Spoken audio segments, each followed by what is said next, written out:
x/2 minus 4/5 plus x/5 plus 3x/10 is equal to 1/5 అయినా ఈ X విలువ అన్నాడు. అంటే ఇది ఇచ్చాడు మనకు, ఇది ఇచ్చి ఎక్స్ విలువ అన్నాడు. మరి యాక్చువల్గా అందరూ ఏం చేస్తామంటే మనము ఈ ఎక్స్లన్నీ ఒకవైపు వాల్యూస్ అని ఒకవైపు తీసుకుంటాం కదా, అదే మార్గం చేద్దాము. ఫస్ట్ ఎక్స్ ఏముంది ఇక్కడ, x/2 ఉంది, తర్వాత మళ్ళీ x/5 ఉంది, తర్వాత 3x/10 ఉంది, 1/5 అలానే రాసుకుంటే ఇక్కడ వాల్యూస్ ఇటువైపు వస్తే అవుతుంది మైనస్ ప్లస్ 4/5 అవుతుంది. తర్వాత వెంటనే ఏం చేస్తాం అందరం అంటే ఎల్సిఎం తీసుకుంటాం. రాంగ్, ఇది ఎల్సిఎం తీసుకోరాదు.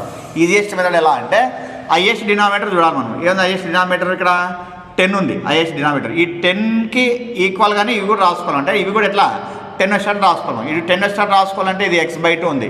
ఇక్కడ 10 రావాలంటే ఏం చేస్తాను నేను, దీన్ని ఇంటూ 5 చేస్తాను. దీన్ని ఇంటూ 5 చేస్తానంటే న్యూమరేటర్ కూడా ఏం చేయాలి మనము, ఇంటూ 5 చేయాలి. కాబట్టి ఏం చేస్తా, 5 ఇంటూ x/5 ఇంటూ 2, 5 2 ఎంత అవుతుంది, 10 అవుతుంది. నెక్స్ట్ మళ్ళీ దీన్ని కూడా 10కి ఈక్వల్ చేసుకోవాలి. 10 ఈక్వల్ చేసుకోవాలంటే ఏం చేయాలి, దీన్ని ఇంటూ 2 చేయాలి. అంటే 2 ఇంటూ x/2 ఇంటూ 5 ప్లస్ ఇది అట్లా పెట్టుకోవచ్చు 3x/10. ఇది సేమ్ ఉంది కాబట్టి ఇంకా డైరెక్ట్ రాసేయచ్చు మనం. 5 1 + 4 ఎంత వస్తుంది, 5 వస్తుంది. ఇప్పుడు అబ్జర్వ్ చేస్తే ఇది x into 5 5x, 5 2 = 10, next 2x, 2 5 = 10, next 3x/10 is equal ఎంత, ఇది 1 వస్తుంది.